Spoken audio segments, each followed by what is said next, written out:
బట్టతలతో బాధపడుతున్నారా? ఆధునితనమైన పద్ధతిలో hair transplantation చేయబడును. Face clinic, Hyderabad. Hello Ram గారు. హాయ్ నాగరాజు. జీవితంలో మనం ఎదిగేటప్పుడు మన చుట్టుపక్కల ఉండేటువంటి వాళ్ళే మనం చేసేటువంటి పనిని ఆసరాగా తీసుకొని వాళ్ళ క్రెడిట్ వేసుకుంటూ ఉంటారు. అంటే ఆ, మనం ఏ పని చేసినా కూడా అది నేనే చేశానని చెప్పేసి వీళ్ళు చెప్పుకుంటూ ఉంటారు. లిటరల్గా వీళ్ళ గ్రోత్ అక్కడే ఆగిపోయి ఉంటుంది. అతను మాత్రం ఎక్కడికో వెళ్ళిపోయి ఉంటాడు. అలా జరగడానికి ప్రధాన కారణాలు ఏమేమి ఉంటాయి? అంటే సెల్ఫ్గా ఎటువైపు డెవలప్ చేసుకోవాల్సినటువంటి విషయాలు ఏంటి? ఏ కారణాలు పక్కనోడికి ఆసరా అయ్యి అతను ఎదగడానికి అవకాశం అయ్యేలా చేస్తుందంటారు? ఈ నాగరాజు, మనం జనరల్గా డబ్బులు దొంగిలించే వాళ్ళని చూస్తాం, వాహనాలు దొంగిలించే వాళ్ళని చూస్తాం, పనిని దొంగిలించే వాళ్ళు కొంతమంది ఉంటారు వర్క్ ప్లేస్లో. మీరు చేసే పనిని మీ దగ్గర నుంచి లాక్కునేవాళ్ళు పని దొంగలంటే అర్థం అదే. పని దొంగలంటే ఏంటంటే వీళ్ళు చేయరు పని, ఎదుటి వాళ్ళు చేసిన పని యొక్క తాలూకు సక్సెస్ని అది వీళ్ళదిగా చెప్పుకుంటారు. అంటే వాళ్ళ ఐడియాని, వాళ్ళు చేసిన పనిని, వాళ్ళ కష్టాన్ని అది నాదిగా చెప్పుకొని పైకి ఎదుగుతూ పోవడం. అంటే అది అఫ్కోర్స్ జీవితంలో అదే ఎదగడం మార్గం అయి ఉంటే అందరూ అదే పని చేసి ఉండేవాళ్ళు కదా, చాలా పైకి ఎదగలేరు. కానీ వీళ్ళు చేసే పని ఎందుకు ఇలా చేస్తారు అంటే, ఎదుటి వాడికి టాలెంట్ ఉందని తెలుసు, నాకు ఆ టాలెంట్ తక్కువ అని తెలుసు. నేను చూపించుకోవాలంటే మార్గం నాకు బాగా తెలిసినోడి దగ్గర ఎవడైతే మెతగ్గా ఉంటాడో, ఎవరికైతే తన పని తెలుసు కానీ కాన్ఫిడెన్స్ ఉండదో, ఒకవేళ ఎవరినైతే దెబ్బ కొడితే ఇంకొకరికి ఎవరికి చెప్పుకోలేడో వాడిని సెలెక్ట్ చేసుకుంటాను. వర్క్ ప్లేస్లో అట్లాంటి వాడిని సెలెక్ట్ చేసుకుని వాళ్ళ పనిని తామే చేసినట్టుగా క్రెడిట్ పొందుతారు. పొంది దానివల్ల వచ్చే ప్రయోజనాలని వాళ్ళు పొందుతుంటారు. కానీ ఎవరైతే నష్టపోయాడో, ఎవరైతే ఆ ఐడియా ఇచ్చాడో, ఆ పని ఎవరైతే చేశారో వాళ్ళు కూర్చొని ఉండగా వాళ్ళు ఏం చేయాలి అనేది ఇంపార్టెంట్. కూర్చొని ఏం చేస్తారంటే, నెంబర్ 1, జనరల్గా మేము గమనిస్తే నారాజు, ఒక్కొక్కసారి కొంతమందికి పని తెలియని వాడికి విపరీతమైన కాన్ఫిడెన్స్ ఉంటుంది. బాగా పని తెలిసిన వాడు భయపడుతుంటాడు, కాన్ఫిడెన్స్ తక్కువ ఉంటుంది. ఇప్పుడు ఫర్ ఎగ్జాంపుల్ మంచి వర్క్ తెలిసిన వాడు సొంతంగా వెళ్ళి బిజినెస్ పెట్టుకుందాం అనుకుంటే కాన్ఫిడెన్స్ ఉండదు. వాళ్ళ ఇంట్లో వాళ్ళు చెప్తుంటారు, నీకు ఉంది అసలు కెపాసిటీ, కాంపిటెన్సీ ఉంది, పొటెన్షియాలిటీ ఉంది, స్టార్ట్ చేయొచ్చు అంటే, నీకు తెలియదు మార్కెట్ పరిస్థితి, అమ్మో చాలా భయం. ఎందుకంటే లోతుపాతులన్నీ ఇతనికే తెలుసు. క్రియేటర్స్కి అదే సార్ ప్రాబ్లమ్. నిజంగా క్రియేటర్స్కి వచ్చేటువంటి అతిపెద్ద సమస్య ఏదైనా ఉంది అని అంటే అందులో లోతు తెలిసిపోయి ఉంటుంది. కానీ ఈ భయమే ఈ పని దొంగకు ఆస్తి. నువ్వు ఎట్లాగో బయటికి పోలేవు, నీకు ఎవరు చెప్పలేవు, ఎందుకంటే నీకు జాబ్ ఇన్సెక్యూరిటీ ఉంటుంది. నీకు టాలెంట్ ఉందని నాకు తెలుసు, సో ఆ టాలెంట్ కొట్టేస్తాడు. ఇట్లా బాధితులు ఎవరైనా ఉంటే నారాజు, జనరల్గా అయితే ఎవరైనా ఆ ఫోబియా ఎన్ని రకాలుగా ఉంటుంది సార్ వీళ్ళల్లో? నారాజు నెంబర్ 1 జాబ్ పోతుందేమో అన్న భయం. నెంబర్ 2 రిలేషన్షిప్ చెడిపోతుందేమో అని భయం. కాదంటే రేపు ఫీల్ అయిపోయి నాకు ఇచ్చే సపోర్టు, నాకు అంతో ఎంతో ఎమోషనల్గా తోడు ఉన్నాను కదా, అది పోతుందేమో అని భయం. నెంబర్ 3, నేను ఒంటరి వాడిని అయిపోతే ఆర్గనైజేషన్లో నమ్మిన ఒక్కడు, అంటే నాకెంత తెలుసో ఎంత తెలీదో తెలిసిన ఒక్కడు నేను పోగొట్టుకునే పరిస్థితి వస్తుంది, కాబట్టి నేను సైలెంట్గా ఉండడమే మంచిది అని ఈ పరిస్థితుల్లో చాలామంది ఏం మాట్లాడకుండా ఈ భయాల వల్ల సైలెంట్గా ఉంటారు. పైగా గ్రోత్ ముందుకు మనం పోవాలి అని అంటే ఇట్లాగే ఎవరితో గొడవలు లేకుండా, ఎటువంటి కన్ఫ్లిక్ట్స్ లేకుండా ముందుకు పోదామన్న ఆలోచన వల్ల వాళ్ళు ఎప్పుడూ కన్ఫ్లిక్ట్స్లోకి దిగరు. ఆ దిగరనే విషయం అవతల వాళ్ళకి తెలుసు కాబట్టి వీళ్ళ దగ్గర నుంచే పని దొంగిలిస్తారు. సో ఇట్లా ఉంటాయి. అయితే సాధారణంగా ఇట్లా జరిగినప్పుడు ఏం చేయాలి? ఇట్లాంటి పరిస్థితుల్లో వీళ్ళు నిజమే అండి, నేను ఆ పరిస్థితిలోనే ఉన్నాను, నిజంగా నాకు కూడా కింద కామెంట్ బాక్స్లో పోస్ట్ చేస్తారు, మా సమస్యని చాలా క్లుప్తంగా వివరించారు, మీరు ఇందా క్యారెక్టరిస్టిక్స్ అండ్ ట్రైట్స్ చెప్పారు కదా, ఎలా ఉంటాయి అని అంటే యాస్టీజ్ అలానే ఉంటాయి.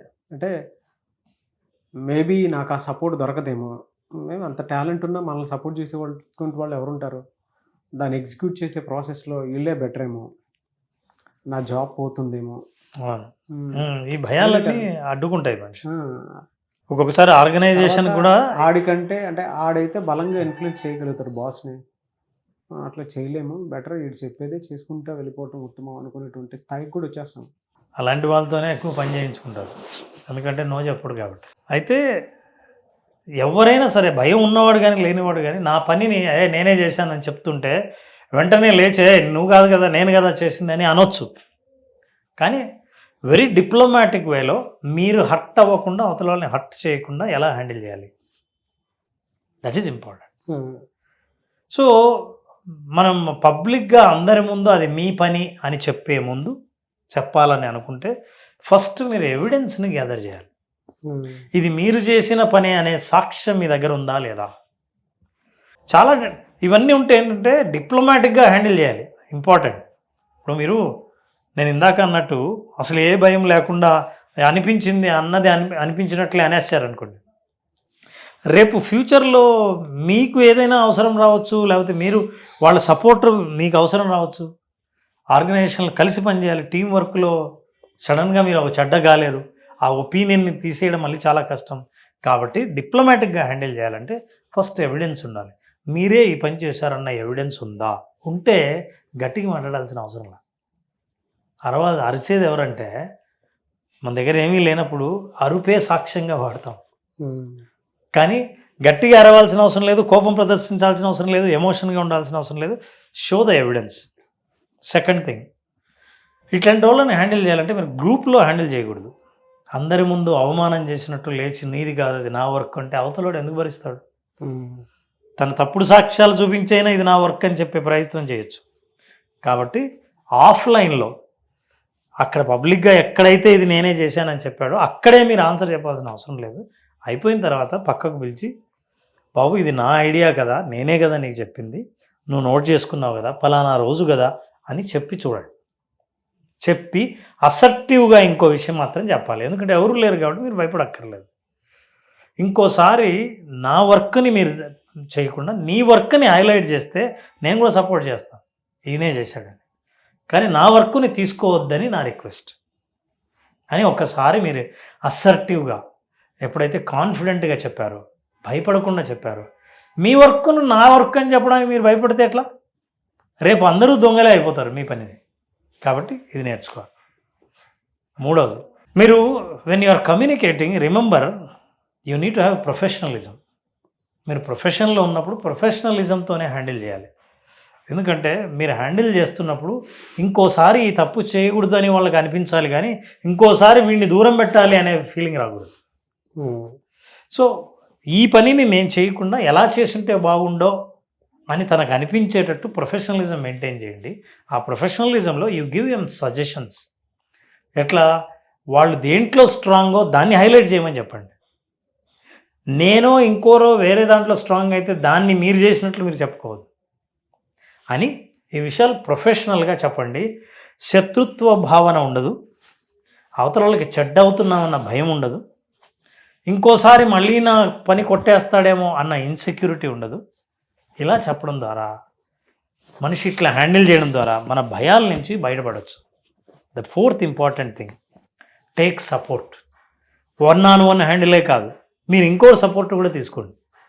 బికాస్ మీకు ఆర్గనైజేషన్లో రెండో సాక్ష్యం లేకపోతే, రెండో సపోర్టు లేకపోతే, మీరు నమ్మదగిన వాళ్ళు లేకపోతే, మీరు ఇతరులతో మాట్లాడే ముందు ఎవరైతే క్లెయిమ్ చేశారో మీ వర్క్ని అది నాదే అని చెప్పే ముందు నేను ఇలా మాట్లాడదాం అనుకుంటున్నానని మీకు ఇంకో సపోర్టుని సలహా అడగండి.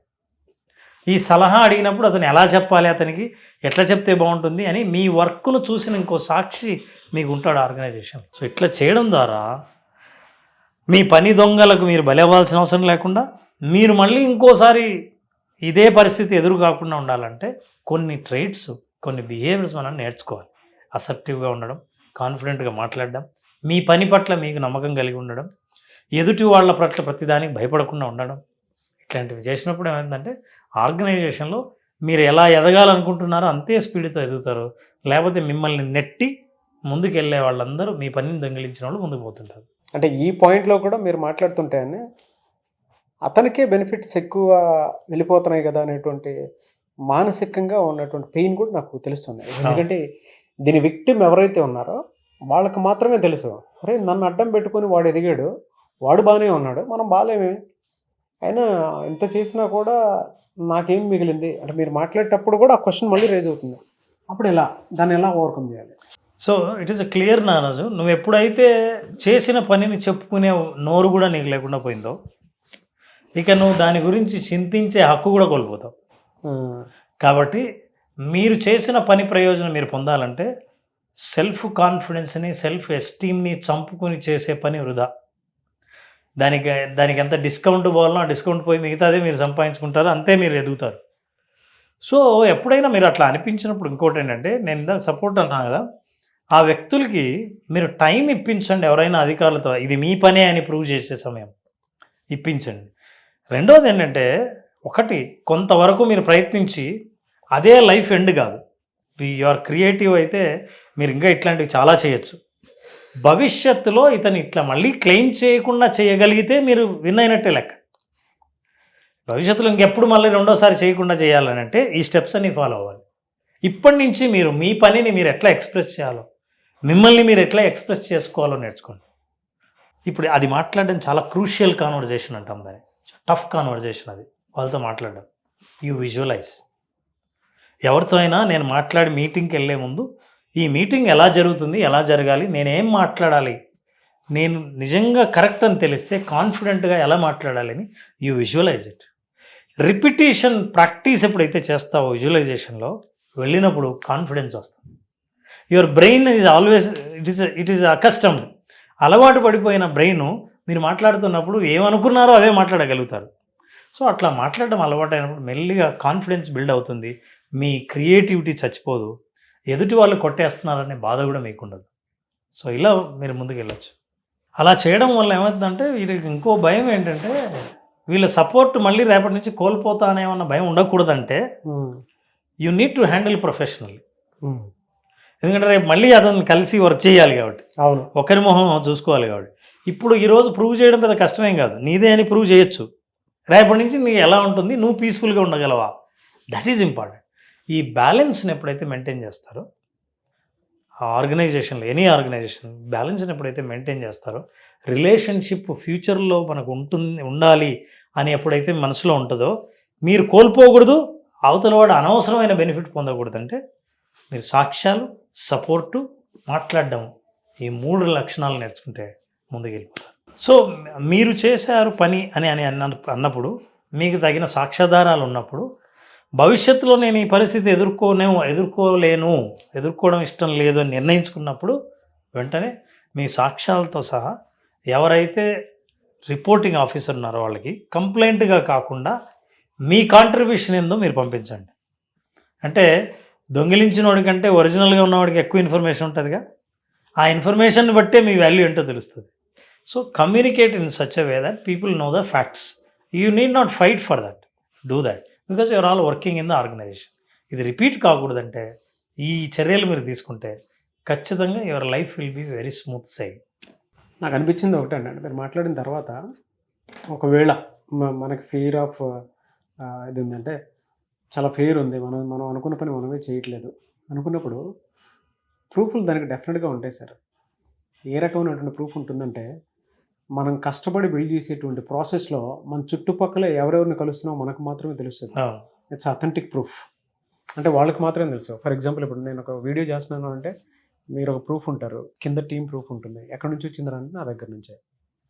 ఓకే, రామ్ నాకు ఇద్దరు కలిసి ఈ ఐడియా జనరేట్ చేశారు, రామ్ నాకు ఇద్దరు కలిసి పనిచేయడానికి కారణం నేనే, ఆ విజువలైజేషన్ టాపిక్ నేనే ఇచ్చానని చెప్పేసి వేరే కూడా చెప్పుకున్నాడు అనుకోండి.